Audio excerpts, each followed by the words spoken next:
am so excited for this video. As you probably can infer, I am going to be reading this beautiful book in this vlog. I've never actually read this book. It's one that I've wanted to read for so many years, but just never have. And I'm just really in the mood for it. I think springtime has me just in the feels for Pride and Prejudice, to revisit Darcy and Elizabeth, because I will say, the adaptation of Keira Knightley, I know people have very strong opinions on this, but the movie adaptation with Keira Knightley is one of my favorite movies of all time. I love the deeper themes and meaning. I really love Elizabeth as a character, and so I'm excited to finally dive into the work of literature of Pride and Prejudice by Jane Austen. One of my dear friends, Rachel, she actually used to have a YouTube channel and now is primarily over on Instagram. I'll link all of her information down below, but she and I have been chatting, and I think we might do a little bit of a buddy read, or at least chatting through while we're reading it. I'm very excited. She mentioned to me actually this other video of someone explaining how to approach Pride and Prejudice. I'll link it also down below. His name is Benjamin McAvoy. He is brilliant. I think the way he talks about Jane Austen and the way she changed the literary world really has me inspired and really made me want to dive into it even more. I have been wanting to read this for a long time now, but oh my goodness, it's made me just so excited to get to it. Towards the end of his video, he's talking about how we bring our own lenses to literature, and it's by fiction a lot of times that we really work out what we feel about things, whether that be war or love or men or women or whatever it is. We have our own preconceived notions, but then it's through fiction, a lot of times through storytelling, that we really solidify our feelings on those topics, and we're able to give voice to our deepest feelings. Sometimes our feelings that we may never have fully come to realize or fully come to analyze. I love the way he talked about that, so I highly recommend, if you're at all interested in Jane Austen and her work and just thoughtful conversation around this, definitely go watch his video. Friends, I am nervous. I'm very nervous to be picking this one up just because it is such a landmark book. It's such a cultural phenomenon. I mean, she wrote this in the 1800s and it's still, you know, such a part of our culture. Elizabeth and Darcy have become such structural forms to our culture, and I just really am excited to read it. I'm nervous, but I am excited. So I will be giving you my thoughts and feelings as I go.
I started Pride and Prejudice. Have you ever started reading a book and realized that this is such a special reading experience and you're never going to get that again? That sounds so dramatic, but that's how I feel while reading this book. Like, I feel like this is gonna be an all-time favorite book, and this is like a special reading moment in my life because I'm never gonna get to read this book for the first time again, you know? You know what I'm saying? And so I love it. Already, I love it. I'm only 7 pages in. I've read 6 chapters. 7 pages. 7 chapters. I've read 6 chapters, not 6 pages, but already I have little book darts. You probably can't see them, but I like to use these little book darts in my reading experience. If you can focus, these little book darts. They're such a fun way to mark lines. Anyways, I love Mr. Bennet. Mr. Bennet is so funny.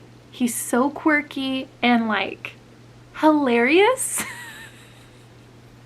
Mrs. Bennet is hilarious too. I love her. I love him. I love them together because they don't understand each other, but I love them together. You know?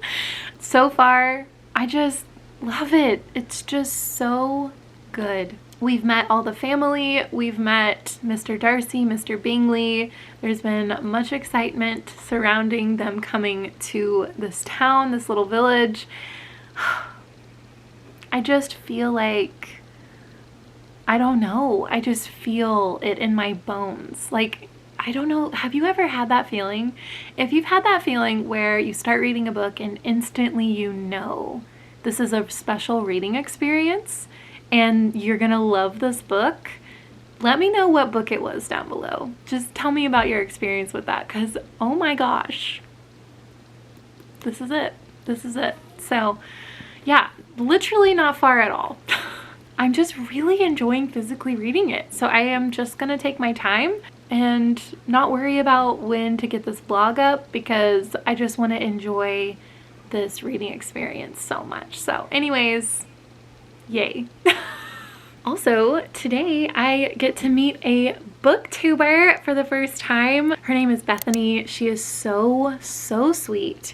I am so excited to get to know her. We're gonna eat lunch at a little Mediterranean place and then go book shopping, probably. We were gonna go to this one bookstore that looks awesome. I had never heard of it. I think it's called like Archive Books or something. It looks amazing. So definitely gonna be taking another trip there.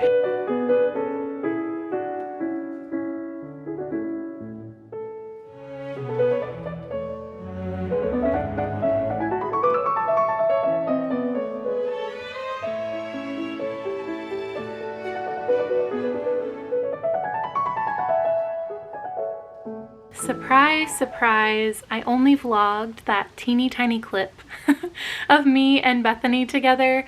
It was such a good day. We ended up, surprisingly, there was like a arts festival going on in my hometown. So we like walked around the arts festival, which you could kind of see in that clip. And then we went into a little bookstore. It was just such a good time. I'm so glad we got to meet. And she was literally the sweetest human. She got me Suffering is Never for Nothing by Elizabeth Elliot. She remembered that I really wanted to read this book. Again, I had listened to it, but I had said that I really want to own this book and annotate it because it is one of the best nonfictions I've ever read. And then she also, I've already taken a couple out of here. She gave me these really cute muted pastel highlighter pen set. Like, Bethany. Also, she gave me some tabbies, which I have as a bookmark right now in a book that is not near me. But I'm so thankful. Just the sweetest, kindest person. I'm sad that I didn't get more like book shopping clips. If you're not following her, you definitely should go follow her. She is just so sweet. I love her reading taste, especially if you like historical fiction. She reads a lot of middle grade and she has young kiddos, so if you're looking for middle grade recommendations, definitely go check her out. But she likes historical and I think some fantasy, and a touch of romance, maybe like literary fiction. So go follow her. Okay? Okay. I am about, not quite halfway, but I am on page 190 in this version of the book. I'm in part 2 and oh my gosh, I love it. I love it so much. I am really trying to take my time in reading it and just soaking it in because I just feel like this is a special moment in my reading journey in my life, because there's only going to be one time when I read this book for the first time. And I'm sure this is not going to be the only time I read this book, but you know what I'm saying though? Like, anyways, Mr. Collins, however, is insufferable. He is just so insufferable. I find myself skipping his little monologues, not little, quite large monologues. You know, Mr. Collins in the movie, at least in the 2005 movie, really kind of was endearing. There was like an endearing quality about him, but not so much in this book. I have been marking this book up. I just love it. I just love it. And I guess that's my update, because that's really all I have to say. I did pick up the audiobook to read along, like to, I don't know, read it to me as I am reading, because some parts I'm like, what? And so it is helping me understand a lot better. So I am liking to have the audiobook with it. I'm having the best time. It just feels special. It feels special. Hello. Okay, just got my nails done. They look exactly the same as before, only the last time I got a chrome topper, and I noticed that the chrome, I liked the way it looked, but it like started to peel quick, and I don't like that. Got some hot pink nails, but it's fun. It's summertime, right? I think this is one of my colors too. Like, I don't know if you could, this is so random. I don't know if you guys know your like season of coloring for you. I always thought I was an autumn because that's what everyone told me. Like, you know, greens and browns, and usually, well, I guess not usually. I just think that if you see a redhead, you think, maybe people just think autumn colors. I don't know. But I think I'm not an autumn, because browns and certain shades of green, like olive green, doesn't really look that good on me. But like this color, like if I do say so myself, and like these brighter, I don't know if it's summer or spring colors, but the brighter, more saturated colors tend to look really good on me. So I wish that pastels look good on me, but I think they kind of wash me out. Anyways, you didn't ask for any of this, but if you know your color, let me know down below. I really want to get my colors done. Like, I want to find out for sure, but I don't know where to go. The only place that I know of is just really expensive, and so your girl doesn't want to spend that much money to find this out. Wanted to give you an update because I am about 75% of the way through Pride and Prejudice. Oh my gosh. I love this book. Like, absolutely love it. Chatting about this book with my friend Rachel has been so fun because her perspectives, but then also like, she didn't really like it the first time around of reading it, but now she's like seeing it a different perspective and really loving it. And it's just so much fun. But she was saying that how much you could reread this book and get different things or think about different aspects of the story. And I totally agree with her, because it's just one of those books that you can just take in more as you read it again and again.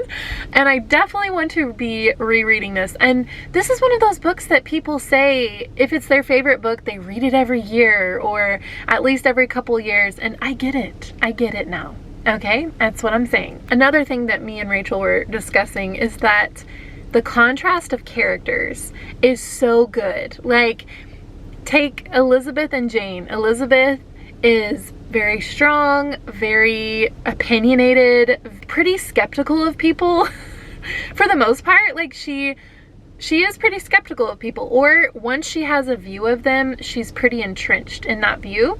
And then Jane, she's like the golden character in this book, like very, very sunshiny, but she's naive. She only sees good in people, and that's bugging me. Which is so funny. I just feel like I resonate with Elizabeth. I don't know. There's just something about Jane. Like, she will only see the good in people, and it feels naive. It feels childish, and maybe that's why it's bothering me. I mean, I wish I was more like Jane, but I'm not. And hearing Jane, even after horrible things have happened, and I'm not going to spoil, but even after some things have gone down, she's still seeing the good in people. And I'm like, no, sometimes people don't have good intentions, and they're not good. Like, sometimes that's true, and we don't need to just keep going down the road of believing they're good when they're acting in selfishness. Like, let's get a little more realistic here, because that's how I am. And I feel like that's why I resonate so strongly with Elizabeth, because she's like, once she has an opinion about someone, it's kind of set in stone, which I do resonate with, and I don't like that about myself. Something else that I wanted to say is, because of her strong opinions, when she finds out new information about a certain character, she realizes she was wrong. I resonate with that, because it's like, oh, maybe I was wrong. And that feeling of like, I just took other people's opinions or other people's stories as fact instead of actually figuring it out for myself, or having a little bit of Jane involved with, like, let's think a little bit more of the goodness of people, or like not assume, like assuming. I do that. Anyways, all that to say, I'm resonating really strongly. I'm loving this book. The tension between Darcy and Elizabeth, yeah, the video that I mentioned at the beginning of this vlog, he talks about, I don't remember his name, but he talks about how it's Darcy who has the pride and Elizabeth that has the prejudice. And it's so good and interesting to see her prejudice kind of dwindling away, for her to see Darcy in different light than she ever expected to see him in. And it's so good. It's so good. I'm just gonna keep gushing about this book forever, because I'm so glad that I picked this up. I am primarily just listening to the audiobook because your girl's life is just in that stage right now. I really wanted to read this physically, but I feel like it's gonna take me months to get through it if I only read it physically. But the I don't know if there's multiple audiobook narrators, but the one that I am listening to is so good, because the woman's voice reminds me of a younger Julie Andrews, and I love Julie Andrews, and like, it's giving the book life. It's so good. So, highly recommend. Obviously, this is gonna be a 5-star book, but I will give my final thoughts here in a second. Also, random, but I just got a toasted cinnamon shaken espresso from this coffee shop called Stella Nova. Oh my gosh. It's so good. It's so good. I wonder, like, I don't know why I forget about Stella Nova, because your girl normally goes to Starbucks because it's right by my house, but lately Starbucks has not been doing it. I got a brown sugar shaken espresso with soy milk from Starbucks recently, and it was so watery. It literally tasted watery, And I was like, what's going on? So I need to go more local coffee shops. I don't even know if this is local, but it's a little more local than Starbucks. Okay, I'm gonna stop talking now.